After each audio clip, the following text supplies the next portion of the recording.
Guys welcome to oh beauty channel.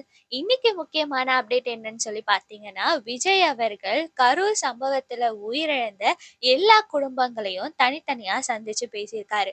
So வாங்க வீடியோக்குள்ள அது என்னன்னு சொல்லி நம்ம டீட்டெயிலா பார்க்கலாம். அண்ட் அதுக்கு முன்னாடி எல்லாரும் மறக்காம நம்ம ஓ பியூட்டி சேனலுக்கு சப்ஸ்கிரைப் பண்ணிக்கோங்க. அண்ட் வாங்க இப்போ நம்ம வீடியோக்குள்ள போகலாம். ஃபைனலா டிவிகே தலைவர் விஜய் அவர்கள் வந்து கரூர்ல உயிரிழந்த மக்களுடைய குடும்பங்கள சந்திச்சு ஆறுதல் சொல்லியிருக்காரு. கிட்டத்தட்ட இன்னைக்கு தேதியோட பார்த்தீங்கன்னா 1 மாசம் ஆயிடுச்சு. ஸோ விஜய் அவர்களும் நெறைய அனுமதிக்காக ட்ரை பண்ணி முடியலன்னு சொல்லிட்டு, கடைசியில எல்லா குடும்பத்தையும் சென்னைக்கு வரவழைச்சு பார்த்திருக்காங்க. இந்த குடும்பங்கள கரூர்ல இருந்து சென்னைக்கு வர வைக்கிறதுக்காகவே தனியா ஒரு லக்ஸூரியஸான ஆம்னி பஸ்ஸ வந்து புக் பண்ணி அவங்கள பத்திரமா சேஃபா சென்னைக்கு கூட்டிட்டு வந்திருக்காங்க. சென்னையில பார்த்தீங்கன்னா, மாமல்லபுரத்துல ஒரு ஹோட்டல்ல வச்சு இந்த மீட்டிங் நடந்திருக்கு. அவங்களுக்கு தேவையான சாப்பாடு, ரூம் வசதி எல்லாமே பக்காவா அரேஞ்ச் பண்ணி இருக்காங்க. ஸோ அதுக்கப்புறம் விஜய் அவர்கள் அந்த ஹோட்டல்ல இருக்கிற ஒரு ஹால்ல வச்சு எல்லா குடும்பங்களையும் தனித்தனியா சந்திச்சு அவங்களுக்கு ஆறுதல கூறியிருக்காங்க. அண்ட் அது மட்டும் இல்லாம விஜய் அவர்கள் ரொம்பவே மனம் உடைந்து அழுது ஆறுதல் கூறியதா சொல்லியிருக்காங்க. அண்ட் அந்த குடும்பங்கள் கிட்ட என்ன சென்னைக்கு உங்கள வர வச்சதுக்கு என்ன தயவு செஞ்சு மன்னிச்சிடுங்கன்னு சொல்லி கேட்டிருக்காங்க. இது சொல்லும்போதே நமக்கு புரிஞ்சுக்க முடியுது அவங்களுக்கு எவ்வளோ கஷ்டமா இருந்திருக்கும்னு சொல்லிட்டு.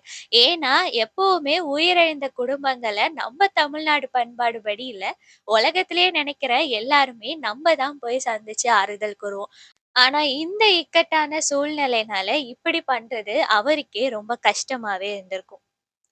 ஸோ, அதனால ஸ்டார்ட்டிங்லயே நான் உங்கள சென்னைக்கு வர வச்சதுக்கு என்ன மன்னிச்சுருங்கன்னு சொல்லி மன்னிப்பும் கேட்டிருக்காரு. அண்ட் ஒவ்வொரு குடும்பங்களுடைய உயிரிழந்தவங்களுடைய ஃபோட்டோ ஃப்ரேம வச்சு தனித்தனியா அவங்களுக்கு அஞ்சலியும் செலுத்தியிருக்காரு.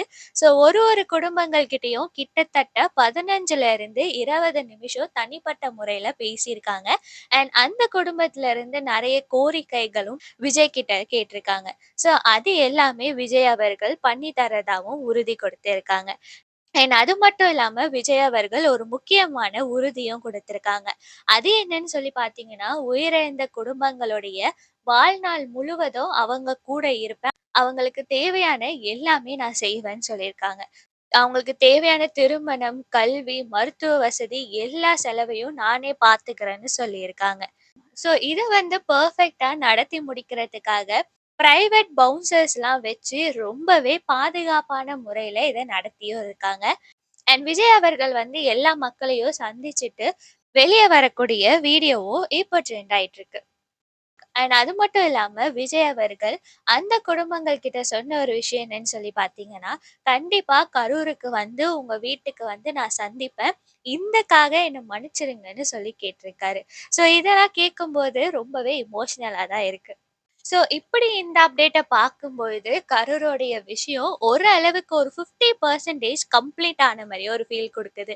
ஏன்னு சொல்லி பார்த்தீங்கன்னா, கரூர் கேஸ சிபிஐக்கும் மாற்றப்பட்டாச்சு. அண்ட் அதுவும் விசாரணை நடந்துட்டு இருக்கு. அண்ட் விஜய் அவர்கள் மக்கள சந்திச்சுட்டாரு. என்ன கொஞ்சம் நேர்ல போய் சந்திச்சிருந்தா இன்னுமே பெட்டரா இருந்திருக்கும். பட் சூழ்நிலைகள்னால இப்படி நடக்க வேண்டியதா ஆயிடுச்சு. ஸோ இதோட கரூர் பிரச்சனை பாதிக்கு பாதி முடிஞ்சிருச்சுன்னே சொல்லலாம். ஆனா இதுக்கான நிரந்தர தீர்வு கண்டிப்பா நமக்கு வந்தே ஆகணும். ஸோ இதுக்கப்புறம் தான் முக்கியமான விஷயமே இருக்கு. இதுக்கப்புறம் விஜய் அவர்கள் எவ்வளோ தீவிரமா, எவ்வளோ ஞானமா, எவ்வளோ ஒரு பாதுகாப்பா இனி வரப்போற பிரச்சாரங்கள நடத்தப் போறாங்க, எப்படி நடத்தப் போறாங்கன்னு நெறைய டவுட்ஸே இருக்கு. அண்ட் சில இன்ஃபர்மேஷன் நம்ம யூடியூப் சேனல்லயே பார்த்திருந்தோம். விஜய் அவர்கள் வந்து இனிமே ஹெலிகாப்டர்ல தான் வரப்போறாங்க பிரச்சாரத்துக்குலாம்ன்னு சொல்லிட்டு. ஸோ அதோடைய அப்டேட் என்ன அப்படின்னு சொல்லி நமக்கு ஃபியூச்சர்ல தான் தெரியும். ஸோ இதுதான் இன்னைக்கு விஜய் அவர்களுடைய கரூர் அப்டேட். அண்ட் வாங்க அடுத்து என்ன நியூஸ்லாம் இருக்குன்னு சொல்லி பார்க்கலாம். வரப்போற எலெக்ஷன்ல அதிமுக வின் பண்ணணும்னு சொல்லி 26 பேர்கிட்ட மொட்டை அடிச்சு இருக்காங்க. ஆனா அதிமுக வின் பண்ணணும்னா ஓட்டு தானே போடணும். மொட்டை எதுக்கு அடிக்கிறாங்க?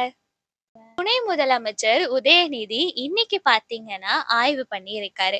அது எதுக்காகன்னு சொல்லி பார்த்தீங்கன்னா, வடகிழக்கு பருவமழை வந்து ரொம்பவே தீவிரமான நிலைமையில இருக்கு.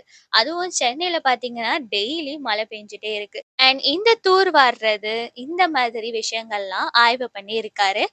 ஸோ இதனால மழை வெள்ளம் வந்தாலும் எந்த ஒரு சேதாரமும் ஆகாது அப்படின்ற மாரி ஒரு தகவலும் வந்திருக்கு.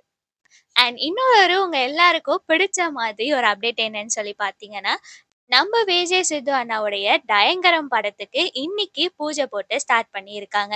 ஸோ படப்பிடிப்பு சீக்கிரமா முடிஞ்சு அடுத்த வருஷம் மாஸாவே ரிலீஸ் ஆகும்னு சொல்லி எல்லாரும் எதிர்பார்க்குறாங்க.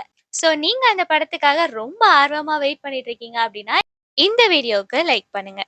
மறக்காம நம்ம வா பியூட்டி சேனலுக்கு சப்ஸ்கிரைப் பண்ணிக்கோங்க. தேங்க்ஸ் ஃபார் வாட்சிங்.